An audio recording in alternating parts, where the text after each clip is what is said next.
Students, welcome to big brain IQ. So आज की class में हम स्टार्ट करने वाले हैं क्लास 9th के साइंस के चैप्टर नंबर 1 से मैटर इन आवर सराउंडिंग्स। तो इस चैप्टर में हम पूरा पढ़ने वाले हैं कि मैटर क्या होता है और वो किससे बना होता है, उसके क्या क्या कैरेक्टरिस्टिक्स होते हैं या फिर उसकी क्या क्या प्रॉपर्टीज होती हैं और उसके कितने टाइप हैं। तो बहुत ही आसान चैप्टर है ये, बहुत ही इजी चैप्टर है बिकॉज हम हम 6th 7th 8th में इस बारे में हम ऑलरेडी इतना पढ़ के आए होते हैं, तो इसमें ज़्यादा डिफिकल्टी नहीं होने वाली आपको इस चैप्टर में। तो हम स्टार्ट करते हैं इस चैप्टर को। फटाफट से वीडियो को आप लाइक कर दो, शेयर कर दो और चैनल को सब्सक्राइब कर दो ताकि आगे आने वाले पार्ट्स आपको आसानी से मिल जाए। तो अब बात करते हैं कि मैटर होता क्या है। तो matter is anything that has mass and volume. कोई भी चीज जिसके पास मास है और जो वॉल्यूम लेके बैठी है वो चीज आपकी क्या है, मैटर है। तो कोई भी चीज दैट हैज मास, मास का मतलब हो गया कुछ भारी है, तो कोई भी चीज जो भारी है और जो आपकी जगह घेरती है, वॉल्यूम मीन्स होता है जगह घेरना। अब अगर मैं बात करूं कि किसी ग्लास में मैंने पानी डाल दिया तो कितना वॉल्यूम आएगा, मतलब उसने उस ग्लास का कितना पार्ट कवर कर दिया, कितनी वॉल्यूम घेर ली, कितनी जगह घेर ली, तो वही बात है। तो anything that has mass and volume is called matter. अब इसके एग्जाम्पल की बात करें तो इसका एग्जाम्पल में सबसे पहले आ जाता है कार। आपके बहुत सारे एग्जाम्पल हो सकते हैं बट मैंने सबसे पहले लिखा है कार। वाई? बिकॉज कार के पास मास है, भारी होती है और जब आप उसको कहीं खड़ा करते हैं तो वो जगह भी तो घेरती है ना। ऐसा तो है नहीं कि कार जो है वो जगह नहीं घेरती, आप उसके ऊपर और भी सामान रख सकते हैं, नहीं ना। कार ने जमीन पे अगर आपने उसको खड़ा किया तो उसने जगह घेर ली। नाउ टेबल, आपके घर में टेबल जगह भी घेरता है और टेबल उठाने में भारी भी होता है। ह्यूमन, मैं खड़ी हूँ तो मैंने कोई जगह घेरी होगी, मेरे ऊपर तो कोई आके खड़ा नहीं हो जाएगा ना, क्योंकि भाई खाली जगह, तो मैं ऑलरेडी उस जगह को कवर करके बैठी हूँ। तो ह्यूमंस में, क्योंकि ह्यूमंस भी क्या करते हैं, उनके पास भी मास है, उनके पास भी वॉल्यूम है। तो matter is anything that has mass and volume. तो इस पूरे चैप्टर में हम यही पढ़ने वाले हैं कि मैटर के क्या क्या चीजें, मैटर किससे बना होता है, क्या क्या उसके अंदर होता है, क्या क्या उसकी प्रॉपर्टीज होती है। तो चैप्टर को स्टार्ट करते हैं। उससे पहले मैंने आपको ये समझा ही दिया है कि मैटर को क्या कहते हैं, ठीक है, क्या चीज मैटर होती है। As we look at our surrounding, we see a large variety of things with different shapes, sizes and textures. जब हम अपने आसपास देखते हैं तो हमें बहुत सारी अलग अलग चीजें दिखती है जिनका अलग अलग शेप होती है। फॉर एग्जाम्पल, आपकी पेंसिल की, आपके इरेजर की, आपकी बुक्स की, हर चीज की अलग अलग शेप है, ठीक है। हर किसी का अलग अलग साइज होता है, हर किसी का अलग अलग टेक्सचर होता है। उसके बाद everything in this universe is made up of material which scientist have named matter. तो हर चीज इस यूनिवर्स में बोला जाता है कि हर चीज किससे बनी हुई है, मैटर से। किसने बोला है? साइंटिस्ट ने, ठीक है। The air we breathe, by air. अब कोई बोलेगा एयर तो जगह नहीं घेर रही, अरे एयर जगह क्यों नहीं घेर रही, इस पूरे कमरे में एयर ही तो है, ठीक है। अगर आप अपने कमरे में देखोगे तो पूरे कमरे में एयर फैली हुई है। किसी ग्लास को आप उठाते हो, उसमें पानी भरते हो तो उसके अंदर से पहले एयर बाहर आती है, तब पानी उसके अंदर जा सकता है, ठीक है।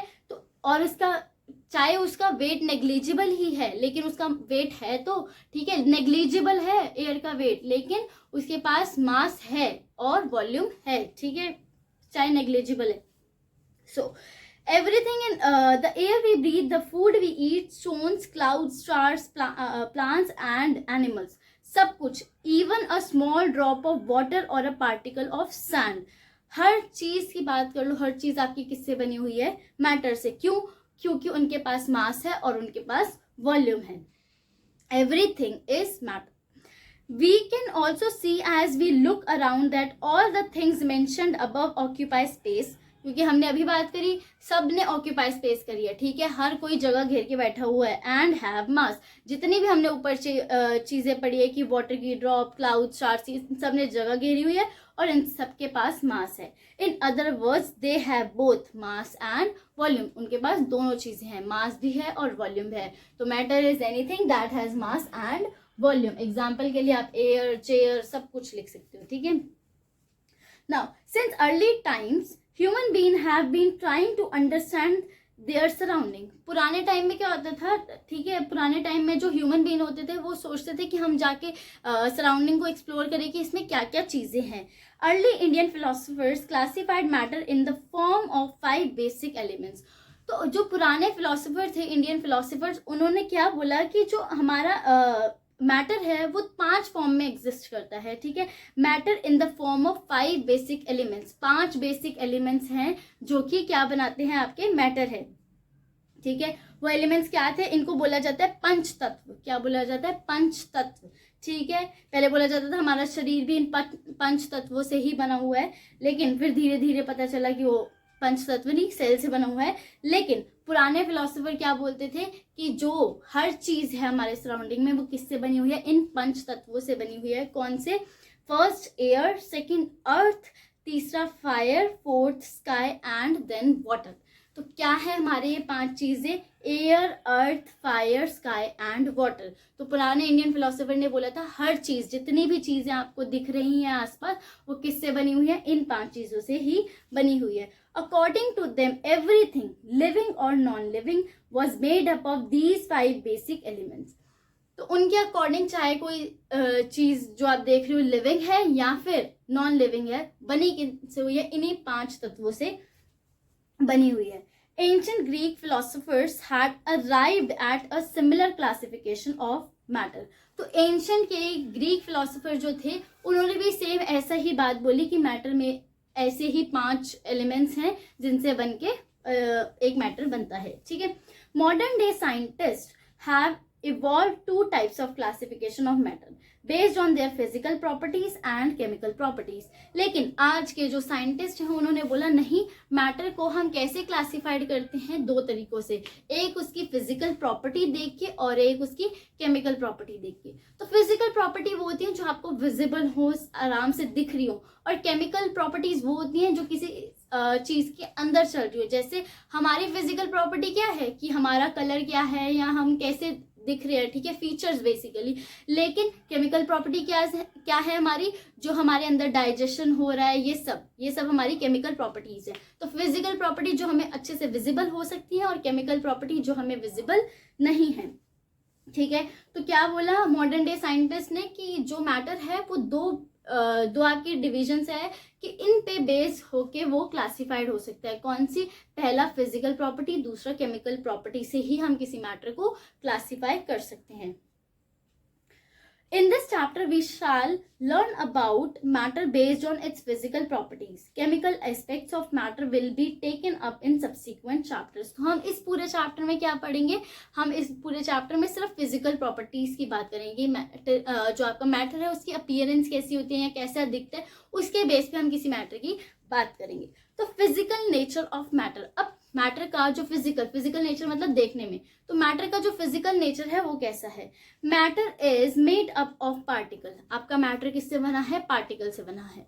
तो उसने पहली ही चीज बोली है आपका मैटर जो है वो पार्टिकल से बना है। अब कोई कैसे समझे कि भैया मैटर जो है आपका पार्टिकल से बना है कि नहीं, तो उसने बोला है for a long time 2 schools of thought prevailed regarding the nature of matter. तो उनका ना 2 स्कूल थे, ठीक है। उनका one school believed matter to be continuous like a block of wood, whereas the other thought that matter was made up of particles like sand. तो 2 school थे, उनके बीच में ना आपस में वो सोच रहे थे कि मैटर कैसा है। तो एक स्कूल क्या सोचता था, एक स्कूल कहता था कि जो मैटर है वो वुडन ब्लॉक की तरह कंटिन्यूस है, ठीक है। यहाँ पे वुडन ब्लॉक तो है नहीं, बट मेरे पास ये जो मेरा बोर्ड है, व्हाइट बोर्ड, वो है, लेकिन ये कैसा है, कंटिन्यूस है, यहाँ पे कहीं भी ब्रेक नहीं है। तो ऐसे ही वुडन ब्लॉक की तरह वो क्या है, कंटिन्यूस है, उसमें कहीं भी ब्रेक नहीं है। लेकिन सेकंड स्कूल कहता था कि जो मैटर है वो बिल्कुल सैंड के पार्टिकल्स की तरह है, जिसमें छोटे छोटे ब्रेक हैं, ठीक है। सैंड के पार्टिकल्स कैसे होते हैं, अलग अलग होते हैं ना, तो वैसे ही let us perform an activity to decide about the nature of the matter. तो अब क्या करेंगे वो कि मैटर कंटिन्यूअस है या पार्टिकुलेट है। कंटिन्यूअस का मतलब ऐसे जिसमें कोई ब्रेक नहीं है, या पार्टिकुलेट है जैसे सैंड के पार्टिकल्स की तरह जिसमें बहुत ज्यादा क्या है, मतलब हर जगह मैटर के जो पार्टिकल्स हैं वो बटे हुए हैं। तो हमने अभी पढ़ा matter is made up of particles, तो पार्टिकल से बना है ये। इसके अंदर हम ये पढ़ेंगे पार्टिकल से कैसे बना है। तो हमने भाई इस पूरे उसमें पढ़ा कि 2 स्कूल की आपस में क्या थी, आर्ग्यूमेंट समझ लो हो गई, या 2 स्कूल आपस में एक वो कर रहे थे कि एक स्कूल ने बोला कि भाई मैटर जो है वो बिल्कुल वुडन ब्लॉक की तरह कंटिन्यूस है, उसमें कहीं भी बीच में ब्रेक नहीं है। लेकिन दूसरा स्कूल बोलता है नहीं, वो सैंड के पार्टिकल्स की तरह क्या है, बिल्कुल अलग अलग है उसके, ठीक है, उसके अंदर। तो इसको एक एक्टिविटी से शो किया। अब मैं ये वाला पोर्शन इरेज कर रही हूँ, आई होप आपने ये उतार लिया होगा, ठीक है, वरना वीडियो को पॉज करके उतार लो। तो क्या है इसमें, उन्होंने क्या किया, एक बीकर लिया और बीकर के अंदर उन्होंने पानी डाल दिया, ठीक है। तो अगर उन्होंने पानी डाल दिया, उसके बाद उन्होंने इसके अंदर क्या डाला, सॉल्ट। तो ऑलरेडी इसके अंदर क्या है, वाटर, तो वाटर था और उन्होंने क्या डाल दिया, सॉल्ट ऊपर से डाल दिया। तो आप घर में भी देखोगे पानी के अंदर अगर मैं नमक डालती हूँ तो वो आराम से घुल जाता है। तो क्या हुआ, थोड़ी देर बाद क्या हुआ, सॉल्ट जो हो गया वो वाटर के अंदर डिसॉल्व हो गया। अब तो अगर सॉल्ट वाटर के अंदर डिसॉल्व हो रहा है तो इसका क्या मतलब है, इसका मतलब वो कंटिन्यूअस है या पर्टिकुलर है। कोई बोलेगा यहाँ से कैसे समझ आया, देखो जो वाटर के मॉलिक्यूल्स हैं वो ऐसे हैं, मान लो, ठीक है, मान लिया हमने कि वाटर के मॉलिक्यूल्स ऐसे हैं, और सॉल्ट के जो जा रहे हैं मतलब पार्टिकल्स वो छोटे छोटे हैं। तो वो क्या करेंगे, इस बीच में जगह जो बची हुई, जब हमने उसमें मिलाया तो ये जो बीच में हमारी खाली जगह बची हुई थी उसके अंदर सॉल्ट के पार्टिकल्स आ जाएंगे और वो जगह वो क्या करेंगे, कवर कर लेंगे और इससे वो क्या हो जाएंगे, मिक्स हो जाएंगे। अगर वो कंटिन्यूस होता, ठीक है, कंटिन्यूस का मतलब है ये देखो, अगर वो ऐसा कंटिन्यूस होता, बीच में कोई जगह ही ना होती, ठीक है, पूरा कंटिन्यूस है, तो ये जो सॉल्ट आपका जा रहा है ये कहाँ मिक्स होता, नहीं मिक्स होता ना, फिर तो ये ऐसे का ऐसे ही रह जाता। बट इस केस में तो सॉल्ट मिक्स हो गया, दैट मीन्स बीच में जगह थी और वहां पे जाके सॉल्ट के जो पार्टिकल्स है वो बैठ गए और उन्होंने जगह घेर ली। इसका मतलब क्या हुआ कि बीच में जगह है का मतलब वो कौन सी फॉर्म है, पर्टिकुलेट फॉर्म है, ठीक है, ना कि कंटिन्यूस। कौन सी फॉर्म है, पार्टिकुलेट, ठीक है। तो इससे हमें इस एक्टिविटी से क्या पता चला कि जो मैटर है वो किस फॉर्म में एग्जिस्ट करता है, पार्टिकुलेट फॉर्म में एग्जिस्ट करता है, ना कि किस फॉर्म में, कंटिन्यूअस फॉर्म में, ठीक है। तो आपको एक्टिविटी समझ आ गई होगी। तो एक्टिविटी 1.1 में इसने यही बात की है, आप एक बार पढ़ लेना। तो आप इसमें मैंने सॉल्ट डाला था, आप इसकी जगह शुगर भी डाल सकते हैं। तो हम देखते हैं घर में जब हम लेमनेड बनाते हैं तो हम उसमें नमक और चीनी दोनों डालते हैं, सॉल्ट और शुगर दोनों डालते हैं, तो दोनों डिसॉल्व हो जाते हैं। तो आप कुछ भी डाल लेना इसमें। In order to answer these questions, we need to use the idea that matter is made up of particles. तो हमें यहाँ से एक आइडिया हो गया कि मैटर क्या है।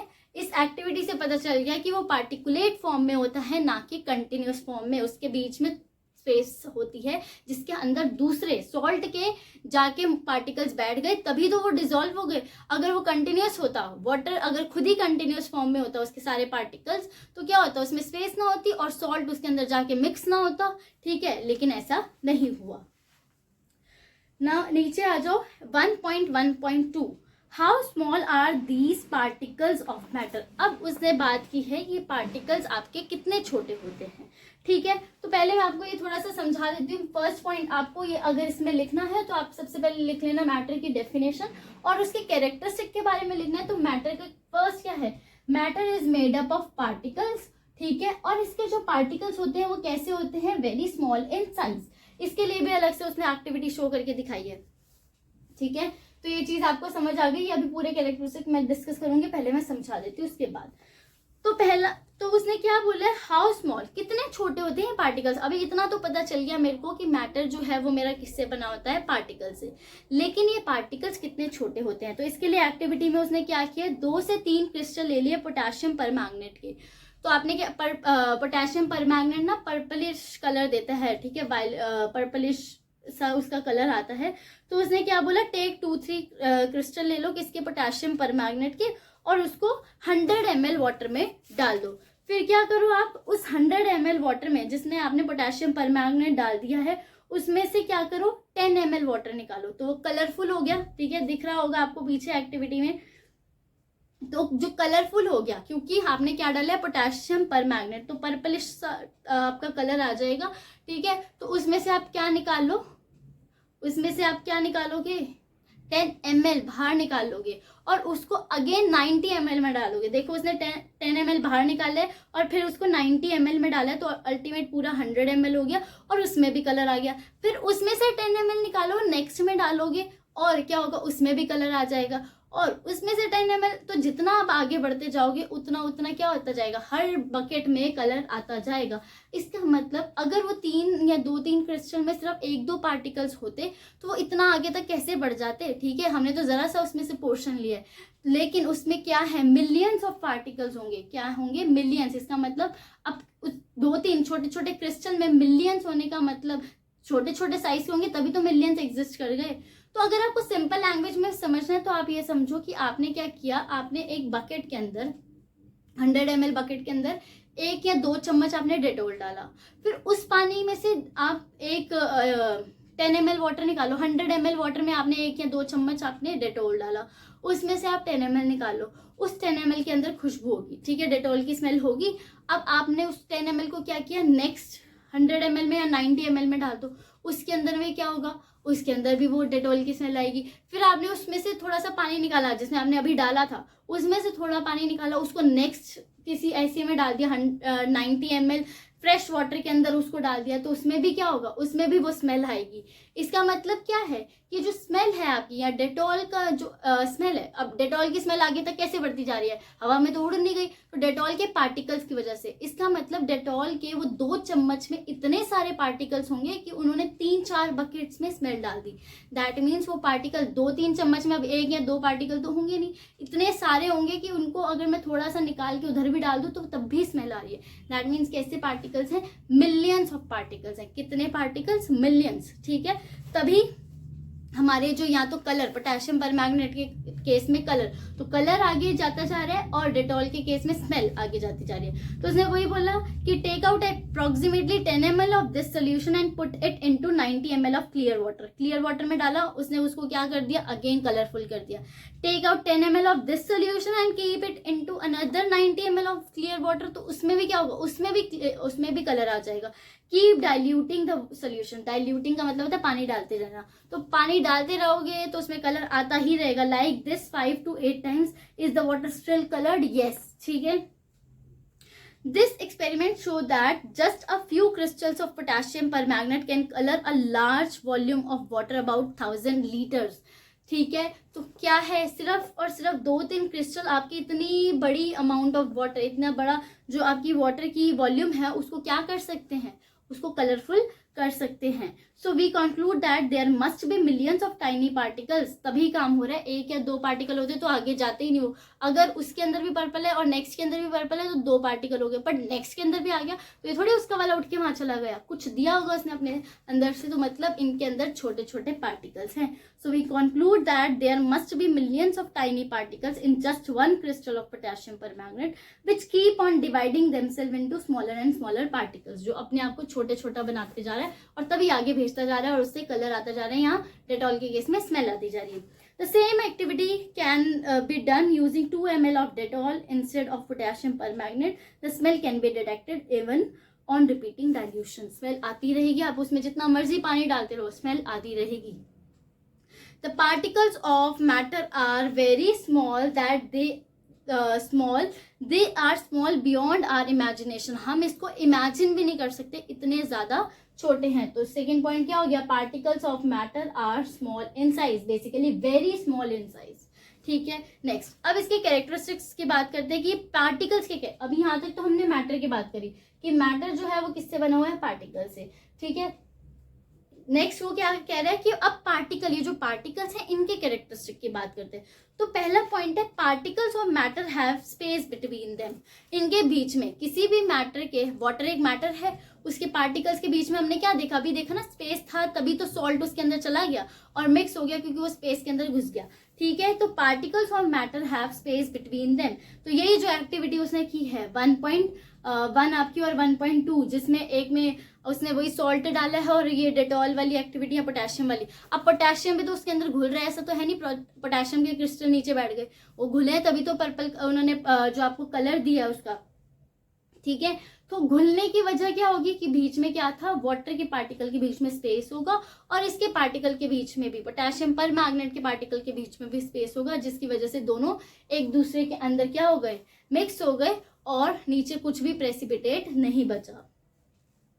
तो in activity 1.1 and 1.2 we saw that particles of sugar, salt, Dettol और potassium permanganate got evenly distributed in water. अच्छे से घुल गए थे. Similarly when we make tea, coffee, जब आप चाय कॉफी बनाते हो तो उसमें चीनी घोलते हो तो वो अच्छे से क्या होती है, घुल जाती है. या लेमनेड बनाते हो, नींबू पानी. Particles of one type of matter get into the space between the particles of the other. एक टाइप के वाटर के पार्टिकल्स के साथ कौन मिक्स हो गया, सॉल्ट के पार्टिकल्स या शुगर के पार्टिकल्स. तो क्या हुआ, एक टाइप के पार्टिकल में दूसरे टाइप के पार्टिकल मिक्स हो गए. This shows that there is enough space between particles. Enough space इसीलिए है ना क्योंकि दूसरे के सारे पार्टिकल उसने अपने अंदर रख लिए. इसका मतलब बहुत ज्यादा स्पेस थी उसके अंदर. अब that means particles of matter have space between them.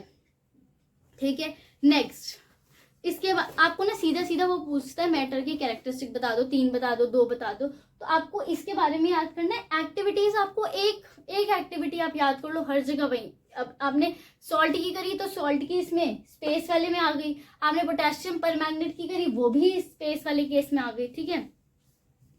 और पोटेशियम परमैंगनेट वाली इस केस में भी जा सकती थी कि आपने पोटेशियम परमैंगनेट डाला, वो इवनली डिसॉल्व हो गया.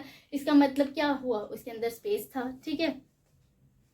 Now particles of matter are continuously moving.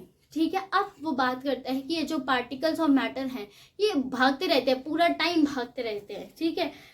तो आप उसने क्या बोला, आपने क्या किया, एक इंसेंस स्टिक जलाई. दैट मीन्स अगरबत्ती. हम घर में अगरबत्ती जलाते हैं, कोई भी कहीं भी अगरबत्ती जलाते हैं तो उसकी खुशबू बहुत दूर तक आ जाती है. तो ऐसा होता है ना, घर के जो मंदिर में आपने अगरबत्ती जलाई और पूरे घर में उस अगरबत्ती की खुशबू फैल जाती है. तो उसने वही बोला कि आप उसको जलाओ और पूरे घर में उसकी खुशबू फैल जाएगी. ऐसा क्यों हुआ, इसका मतलब वो जो खुशबू है, वो स्मेल है, उसके जो पार्टिकल्स होंगे वो क्या हो रहे होंगे, वो मूव कर रहे होंगे, तभी वो एक कमरे से दूसरे कमरे, दूसरे से तीसरे कमरे पहुंच गई ना. तो उसने यही बोला है. तो एक्टिविटी 1.3 हम पढ़ लेते हैं, फिर मैं आपको समझाती हूँ. Put an unlit incense stick in a corner of your class. Class के कॉर्नर में लगा लो. How close do you have to go near it so as to get it smell. कितना आपको पास जाना पड़ेगा. आप क्लास में फर्स्ट डेस्क पे बैठे हो तो भी उसकी आपने एंड में कॉर्नर में लगाई है, लेकिन आपको फर्स्ट डेस्क पे उसकी खुशबू थोड़ी देर बाद आ जाएगी. क्यों आएगी, because particles of matter are continuously moving. वो जो उसका धुआं है, उसके अंदर जो पार्टिकल्स हैं वो कंटिन्यूसली मूव कर करके आपके पास पहुंच जाएंगे. Now light the incense stick. अगर लेकिन उसने क्या किया है, पहले केस में उसने अभी जलाई नहीं है अगरबत्ती, उसने बोला अनलिट इंसेंस स्टिक. ठीक है. तो अभी उसने जलाई नहीं है, उसने उसको एज इट इज रख दिया था कॉर्नर पे. लेकिन सेकंड पॉइंट में वो जला रहा है. मैंने वही बोला कि आप उसको जलाओ तो जला के आपके पास वो खुशबू कितनी थोड़ी देर में पहुंच जाएगी. लेकिन अगर अगरबत्ती का पैकेट लेके आते हो आप तो क्या होता है, अगरबत्ती के पैकेट की जो खुशबू होती है वो आसपास के 2-4 लोगों को आएगी, लेकिन दूर तक लोगों को नहीं आएगी. तो उसने पहले स्टेप में क्या किया, एक बिना जलाए अगरबत्ती रखी तो पूरी क्लास में उसकी कोई खुशबू नहीं फैली होगी. लेकिन जैसे उसने उसको जला दिया तो पूरी क्लास में, इनफैक्ट क्लास के बाहर तक उसकी खुशबू जा रही होगी. ठीक है. Do you get the smell sitting at a distance. तो आपको डिस्टेंस पे बैठ के भी उसकी स्मेल आ रही है. हाँ जी, बिल्कुल आएगी. क्यों, particles of matter are continuously moving. Record your observation. तो मैंने ये आपको बताई दी है. अगर आपकी बंद होगी अगरबत्ती, अभी जलाई नहीं है आपने, तो उसकी खुशबू नहीं आएगी, पूरी क्लास में नहीं फैलेगी. आसपास के 2-4 बच्चों को आ भी जाए लेकिन पूरी क्लास में नहीं फैलेगी. लेकिन जैसे ही आप उसको जला दोगे पूरी क्लास में फैल जाएगी और बाहर तक इवन चली जाएगी. नेक्स्ट, एक्टिविटी 1.4 क्या कहती है, टेक 2 ग्लासेस या बीकर्स फिल्ड विद वाटर. तो आपने 2 ग्लास ले लिए या 2 बीकर ले लिए जिनको पानी से फिल कर दिया. Put a drop of blue और रेड इंक. किसी एक बीकर में आपने क्या डाल दिया, एक ब्लू या रेड इंक डाल दी. And carefully along the side of the first beaker and honey in the same way in the second beaker. तो उसने क्या किया है, जैसे क्या हो गया, जैसे आपके ग्लास के कॉर्नर से हम डाल देते हैं. ठीक है. तो एक सेकेंड जस्ट. तो मान लो ये आपका ग्लास था और आप इसमें इंक डाल रहे हो. तो उसने बोला कि आपको साइड से डालनी है, मतलब आपको यहाँ पे एक डॉट लगा देनी है. वो अपने आप धीरे धीरे धीरे एक साइड से, ठीक है, धीरे धीरे धीरे क्या करेगी, अंदर जाएगी. ठीक है. तो धीरे धीरे अंदर जाएगी. एक ग्लास में क्या करना है, रेड या ब्लू इंक डाल दो और दूसरे ग्लास में आपने क्या डाल लेना है, दूसरे ग्लास में आपने हनी डाल लेनी है. तो आप धीरे धीरे देखोगे तो क्या होगा, ये दोनों धीरे धीरे धीरे धीरे ग्लास के अंदर जाएंगे और जो नीचे वाटर है उसके साथ मिक्स होने की कोशिश करेंगे. तो आपने वही करना है, उसको लेफ्ट कर देना अंडर स्टॉप. दैट मीन्स थोड़ी देर के लिए रख देना है और उसको छेड़ना नहीं है, तो अपने आप वो मिक्स होते जाएंगे। इसका मतलब क्या हो गया, इसका मतलब वो ऊपर से नीचे आ रहे हैं फिर अंदर जाके मिक्स हो रहे हैं, इसका मतलब पार्टिकल्स आपके कंटिन्यूअसली मूविंग है। ठीक है, इसके बाद नेक्स्ट एक्टिविटी उसने 1.5 बोली है, जिसमें क्रिस्टल्स कॉपर सल्फेट के और पोटेशियम परमैग्नेट में से किसी एक के ले लो, या कॉपर सल्फेट के क्रिस्टल ले लो या पोटेशियम परमैग्नेट के क्रिस्टल्स ले लो, उसको ग्लास में डालो। एक ग्लास में गर्म पानी लो, एक ग्लास में ठंडा। तो दोनों ग्लास में, अगर एक में जिसमें गर्म है और जिसमें ठंडा है, दोनों में पोटेशियम परमैग्नेट के क्रिस्टल्स डाल दो। तो जिस ग्लास में गर्म पानी होगा उसमें वो जल्दी घुल जाएंगे, लेकिन जिसमें ठंडा पानी होगा उसमें वो आराम आराम से घुलेंगे, मतलब उनको टाइम लगेगा घुलने में। तो यहाँ पे वो पूछ रहा है क्या इसका, ये जो हमारा पार्टिकल्स का मोशन है, क्योंकि घुलना मतलब पार्टिकल्स मूव कर रहे हैं, तो क्या पार्टिकल का मोशन टेम्परेचर की वजह से इफेक्ट हो रहा है उस पे। तो वही बात है पार्टिकल्स। तो नेक्स्ट, अभी ये आप 1.4 और 1.5 एक्टिविटी पढ़ लेना, मैंने आपको समझा दिया। नेक्स्ट पे आते हैं, particles of matter are continuously moving, that is they possess what we call the kinetic energy। हमने पढ़ा है कि जब भी कोई चीज मूव करती है तो उसके पास क्या होती है, काइनेटिक एनर्जी होती है। कोई भी चीज अगर अपनी पोजीशन से हिल रही है, मूव कर रही है, तो उसके पास एक एनर्जी होगी जिसे बोलते हैं काइनेटिक एनर्जी। ठीक है, तो यहाँ पे उसने बोला है कि हमें पता है पार्टिकल्स कंटिन्यूअसली मूव करते हैं। अभी हमने देखा कि जब हमने इंक डाली थी तो इंक या हमने हनी डाली तो वो ऊपर से हमने ग्लास के ऊपर लगाई थी, लेकिन वो अपने आप नीचे आके पानी के साथ घुलना शुरू हो गई। दैट मीन्स वो मूव कर रहे थे। तो हमने अभी देखा कि पार्टिकल्स जो है वो कंटिन्यूअसली मूविंग है। इसका मतलब कोई भी मूविंग चीज के अंदर काइनेटिक एनर्जी होती है, तो उनके पास भी क्या होती है, kinetic energy. But as the temperature rises, जब भी टेम्परेचर राइज होता है तो काइनेटिक एनर्जी पे क्या फर्क पड़ेगा, टेम्परेचर राइज होगा, काइनेटिक एनर्जी भी राइज होगी। दैट मीन्स पार्टिकल और जल्दी जल्दी मूव करेंगे। नींबू पानी बनाते हैं हम लोग, तो इसमें हम क्या करते हैं, हम ठंडे पानी में चीनी घोले तो आधा घंटा लग जाता है, लेकिन अगर वही मैं नॉर्मल पानी ले लूं तो उसमें चीनी और नमक आराम से घुल जाते हैं। तो वही बात है कि जैसे जैसे हम टेम्परेचर को चेंज करते हैं, काइनेटिक एनर्जी पे क्या होता है, उसका इम्पैक्ट पड़ता है। कैसे, अगर टेम्परेचर आपने इंक्रीज किया, किसी चीज को गर्म किया, तो पार्टिकल्स जल्दी जल्दी मूव करेंगे, बिकॉज काइनेटिक एनर्जी इंक्रीज होगी। काइनेटिक एनर्जी किस पे डिपेंड करती है, पार्टिकल के मोशन पे। ठीक है, तो उसने यही बोला है, as the temperature rises particles move faster. Why, because there is increase in the kinetic energy. So we can say that with increase in temperature the kinetic energy of the particles also increases। तभी तो वो जल्दी जल्दी move कर रहे हैं। ठीक है, अगर वो जल्दी जल्दी मूव नहीं कर रहे होते, आराम से मूव कर रहे होते, दैट मीन्स उनकी काइनेटिक एनर्जी लो होती। लेकिन जैसे ही आपने टेम्परेचर बढ़ाया तो वो क्या हो गए, वो जल्दी जल्दी घुलना शुरू हो गए, मतलब जल्दी जल्दी मूव करना शुरू हो गए। इसका मतलब उनकी काइनेटिक एनर्जी पे क्या हुआ है, इम्पैक्ट पड़ा है। कैसे, कि उनकी काइनेटिक एनर्जी भी टेम्परेचर के इंक्रीज के साथ इंक्रीज हुई है। ठीक है, इन द अबव 3 एक्टिविटीज, तो जो भी हमने 3, एक इंसेंस स्टिक वाली पढ़ी है, एक हमने इंक और वो जो हनी वाली पढ़ी है, और एक पोटेशियम परमैग्नेट वाली पढ़ी है। In the above 3 activities we observe that particles of matter intermix on their own with each other. अपने आप घुल गए। ठीक है, यही हमने देखा ना, हमने तो उनको छोड़ दिया, हमने एक इंक की ड्रॉप डाल के छोड़ दिया था और हमने हनी की ड्रॉप डाल के छोड़ दिया, अपने आप वो क्या करती रही, कुछ टाइम बाद घुल गई। They do so by getting into the spaces between the particles. तो क्योंकि वाटर के पार्टिकल्स के बीच में स्पेस है, इसीलिए वो भी उसके साथ, कौन, इन क्या आपकी हनी उसके साथ घुल पाई, क्योंकि ये जाके उसके जो वाटर के पार्टिकल्स के बीच में स्पेस है उसके अंदर जाके बैठ गई।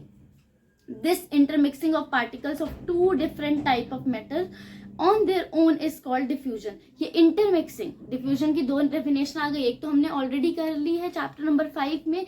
क्या है डिफ्यूजन की डेफिनेशन, कि the movement of any substance from the region of higher concentration to lower concentration. यहाँ से वहीं से इसको लिया गया है कि 2 चीजों की इंटरमिक्सिंग, खुद से 2 चीजें जब इंटरमिक्स हो जाती हैं, उससे क्या कहते हैं, डिफ्यूजन।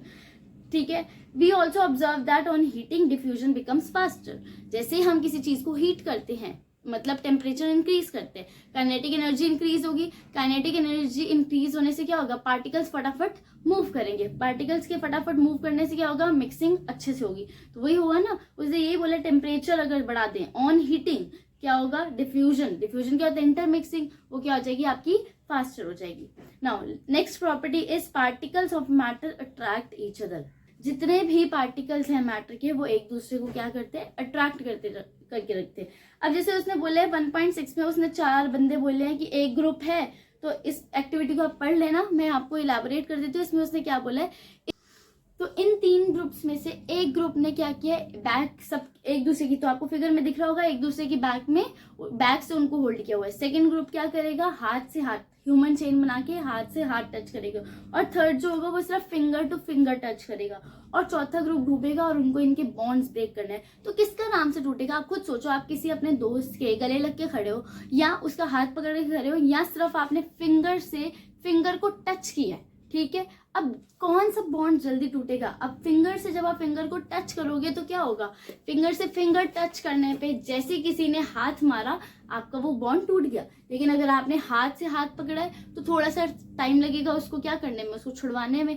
और अगर आप एक दूसरे के साथ गले मिलके खड़े हो तो क्या होगा, गले मिलके खड़े होने पे बहुत ज्यादा फोर्स लगेगी एक दूसरे को अलग करने में। तो ऐसे ही उसने बोला कि आप देख लो क्या होता है, इसके मतलब है कि पार्टिकल्स जो हैं आपके एक दूसरे को अट्रैक्ट करके चलते हैं। कैसे, अगर आप सॉलिड ले ले, तो मैं एग्जांपल के तौर पे बता रही हूँ, सॉलिड को ब्रेक करना बहुत डिफिकल्ट है। कैसे, सॉलिड की आप वुडन ब्लॉक ले लो या कुछ भी ले लो वुड का, उसको आप तोड़ने के लिए हथौड़ी का यूज करते हो, राइट।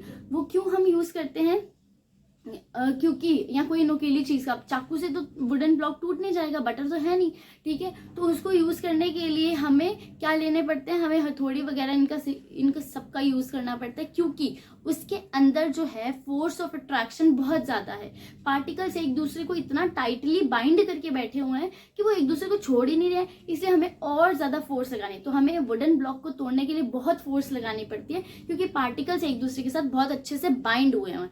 लेकिन अगर मैं बटर की बात कर लूं, बटर थोड़ा सॉफ्ट होता है, बटर के अंदर क्या होता है, बटर को तो मैं सिर्फ एक नाइफ से सीधा मैंने हाथ डाला और कट गया, ठीक है। ऐसा क्यों, क्योंकि उसके पार्टिकल्स थोड़े से लूज होते हैं। अब वाटर की बात करो, अगर टैप वाटर आ रहा है, आप उसके अंदर ऐसे उंगलियां डालोगे तो क्या होगा, वो बीच में से आपको दिख जाएगा कि उसमें क्या हो गया, उसमें ब्रेक आ गया। इसका मतलब क्या है कि वाटर तो बहुत ही आसानी से ब्रेक हो रहा है, और एयर में तो ये हमारे आसपास एयर ही है ना, मैं हाथ डाल रही हूँ, क्या हो रहा है, एयर ब्रेक हो रही है। वाई, बिकॉज कि इसके पार्टिकल्स बहुत ज्यादा कैसे हैं, इनके अंदर फोर्स ऑफ अट्रैक्शन बिल्कुल नहीं है, बहुत ही दूर दूर हैं ये एक दूसरे से, फोर्स ऑफ अट्रैक्शन इनका बहुत ही वीक है। तो यहाँ पे एक प्रॉपर्टी हमें सॉलिड, लिक्विड और गैस की समझ आती है कि सॉलिड्स के अंदर इंटरमॉलिक्यूलर फोर्स ऑफ अट्रैक्शन बहुत ज्यादा है, तभी वो ब्रेक नहीं हो सकते, उनको आसानी से ब्रेक नहीं किया जा सकता, ठीक है, बहुत मेहनत लगती है। लेकिन लिक्विड्स की बात करें तो उनके अंदर force of intermolecular force of attraction थोड़ा कम है एज कम्पेयर टू सॉलिड्स, इसलिए उनको ब्रेक करने में या उनको काटने में हमें थोड़ा सा कम मेहनत लगती है। लेकिन अब जो हमारा थर्ड है गैस, उसमें तो समझो ना के बराबर इंटरमॉलिक्यूलर फोर्स ऑफ अट्रैक्शन है, मतलब है ही नहीं अट्रैक्शन, इसलिए उसको तोड़ने के लिए या उसको ब्रेक करने के लिए हमें कोई जरूरत ही नहीं है। हम चलते जाएंगे तो अपने आप एयर साइड होती जाएगी, दैट मीन्स ब्रेक हो रही है। तो फर्स्ट एक्टिविटी मैंने आपको 1.6 बता दी है।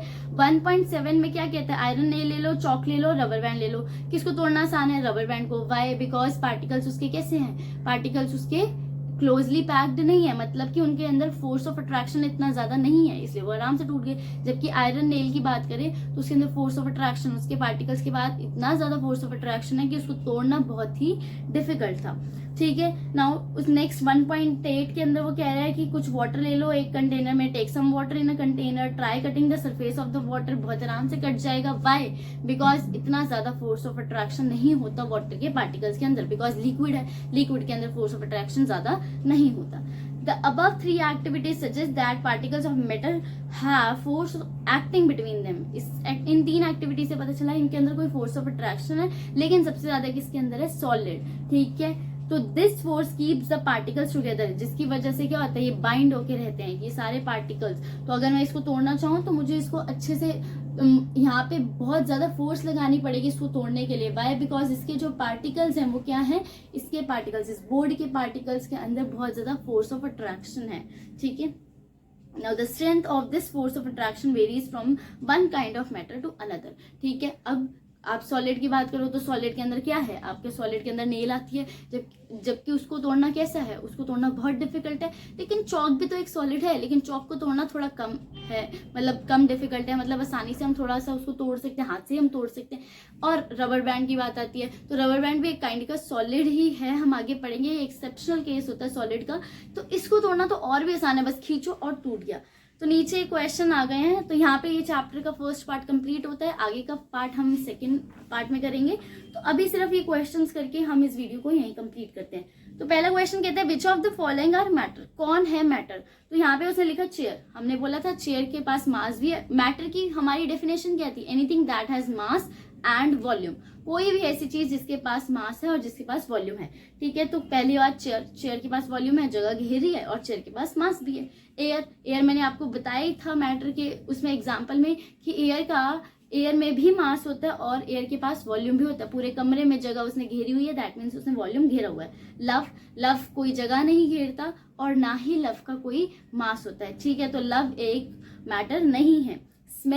स्मेल एक मैटर है क्या, तो स्मेल सिर्फ एक मैटर नहीं है, लेकिन अगर स्मेल के साथ वो किसी चीज की स्मेल बोल देता, लाइक स्मेल ऑफ परफ्यूम या smell of hot sizzling food, तो ये सब मैटर हो सकते थे। लेकिन स्मेल अकेली, अगर मैं स्मेल बात करूँ तो ये तो एक फीलिंग है ना। ठीक है, तो स्मेल कोई आपकी मैटर नहीं है। हेट भी कोई मैटर नहीं है, बिकॉज हेट जो है ना ही उसके पास मास है और ना ही उसके पास वॉल्यूम है। आमंड्स मैटर हैं क्योंकि वो आपके जगह भी घेरते हैं, और आमंड्स आपको पता होंगे, बादाम जो है वो आपकी जगह भी घेरते हैं और इनके पास मास भी होता है। थॉट कोई मैटर नहीं है, आप जो सोच रहे हैं वो कोई जगह नहीं घेर रहा और ना ही उसके पास मास है। ठीक है, कोल्ड भी कोई मैटर नहीं है, क्यों, ठंडा होना कोई मैटर नहीं है ना। लेमन वाटर वो एक मैटर है, क्यों, क्योंकि वो जगह भी घेरता है और उसके पास मास भी है। स्मेल ऑफ परफ्यूम, तो सिंपल स्मेल आ जाए तो वो नहीं आता, ना ही मैटर है ना कुछ है। लेकिन स्मेल ऑफ परफ्यूम क्या है, मैटर है। वाई, बिकॉज हमने ऑब्जेक्ट लगा दिया किसकी स्मेल, परफ्यूम की। तो परफ्यूम की स्मेल के अंदर परफ्यूम के पार्टिकल्स होंगे, और पार्टिकल्स क्या करते हैं, जगह भी घेरते हैं और वॉल्यूम भी घेरते हैं, जगह भी घेरते हैं और मास भी होता है। Give reason for the following observation, the smell of hot sizzling food reaches you several metres away, but to get the smell of cold food you have to go close. तो हमने ऑलरेडी ये incense trick पहले में करा था। Y, because particles जो है, matter के पार्टिकल्स वो क्या है, कंटिन्यूसली मूविंग है। तो क्या है, particles of matter are continuously moving, but hot sizzling food और कोल्ड के अंदर आपको डिफरेंस बताना है। तो डिफरेंस क्या है, as we increase temperature kinetic energy increases, that means particles कैसे हो जाएंगे, वो बहुत तेज आपका मूव करना शुरू हो जाएंगे। हमने अभी पैराग्राफ में पढ़ा है कि जब आप टेम्परेचर इंक्रीज करोगे तो काइनेटिक एनर्जी इंक्रीज होगी और पार्टिकल्स बहुत तेज मूव करना शुरू हो जाएंगे। इसीलिए जब आपने गर्म खाना था तो क्या होता है, गर्म खाने के पास टेम्परेचर ज्यादा है और टेम्परेचर ज्यादा होने की वजह से उसके पार्टिकल्स के पास काइनेटिक एनर्जी ज्यादा हो गई, जिससे वो तेज मूव कर रहे हैं और फटाफट एक कमरे से दूसरे कमरे या दूसरे कमरे से तीसरे कमरे जा रहे हैं। लेकिन कोल्ड के पास तो टेम्परेचर चेंज हो ही नहीं रहा, उसका टेम्परेचर तो सेम ही है। तो टेम्परेचर सेम रहने की वजह से उसकी काइनेटिक एनर्जी सेम ही है, इसलिए उसकी स्मेल इतनी दूर तक नहीं आती और आपको उसकी स्मेल लेने के लिए जाना पड़ता है। A diver is able to cut through water in a swimming pool. Why? Because इसके बीच में वाटर, अभी कट की बात हमने कहाँ की है कि फोर्स ऑफ अट्रैक्शन में, क्योंकि वाटर के पार्टिकल्स जो हैं उनके बीच में क्या है, स्पेस है। ठीक है, अभी हमने कहा ना कि particles of matter have space between them, तो वाटर के पार्टिकल्स के अंदर स्पेस भी है, प्लस इसकी जो इंटरमोलिकुलर फोर्स ऑफ अट्रैक्शन है वो कैसी है, कम है। ठीक है, तो दो बातें यहाँ पे आ जाएंगी कि कौन कौन सी प्रॉपर्टी है। तो विच प्रॉपर्टी, अगर उसने सिर्फ एक ही प्रॉपर्टी है तो आपकी यही है ना कि मैटर के अंदर फोर्स ऑफ अट्रैक्शन कम है, इसीलिए वो कट कर पा रहा है। लेकिन अगर आप लिखना चाहो तो दो बातें यहाँ पे हैं कि वाटर के जो पार्टिकल्स हैं उसके अंदर स्पेस है जिसकी वजह से फोर्स ऑफ अट्रैक्शन कम है, तो इसलिए हम आसानी से उसको काट सकते हैं। What are the characteristics of the particle of matter, क्या क्या कैरेक्टरिस्टिक्स हैं पार्टिकल ऑफ मैटर के। तो पहला, particles of matter are very small in size. दूसरा, particles of matter have space between them, इन सबके बीच में स्पेस होता है, तभी तो सॉल्ट जाके घुल गया था। Particles of matter are continuously moving, ये कंटिन्यूसली मूविंग है तभी, और टेम्परेचर चेंज करने से, तो टेम्परेचर बढ़ाने से तो और तेज इनकी स्पीड हो जाती है और एक कमरे से दूसरे कमरे तक फटाफट भागते हैं। तभी आपको स्मेल ऑफ परफ्यूम आती है। कैसे, आपने परफ्यूम लगाया पूरे कमरे में, उसकी स्मेल घूम जाती है, क्यों, क्योंकि उसके पार्टिकल जो है वो क्या है, कंटिन्यूसली मूविंग। तो किसी भी चीज के पार्टिकल्स कंटिन्यूसली मूविंग है। Particles of matter attract each other, तो अट्रैक्ट ईच अदर करते हैं कैसे, इनके बीच में एक बाइंडिंग फोर्स होती है। ठीक है, इंटरमोलिकुलर फोर्स ऑफ अट्रैक्शन होता है। तो जो जितना हार्ड होगा इसका मतलब उसके अंदर उतना ही ज्यादा फोर्स ऑफ अट्रैक्शन है। जो जितना सॉफ्ट होगा या इजीली कट हो जाएगा वो क्या होगा, उसके अंदर उतना ही कम फोर्स ऑफ अट्रैक्शन है, ठीक है, मतलब उतना कम उनके पार्टिकल्स के बीच में क्या है, फोर्स ऑफ अट्रैक्शन, ठीक है। इतना समझ आ गया होगा आपको। बाकी नेक्स्ट वीडियो में हम आगे कवर करेंगे स्टेट्स ऑफ मैटर, ठीक है। नेक्स्ट वीडियो में फटाफट से, नेक्स्ट वीडियो को ज्वाइन करने के लिए आप फटाफट से चैनल को सब्सक्राइब कर दो, लाइक कर दो, शेयर कर दो और बेल आइकन को क्लिक कर देना।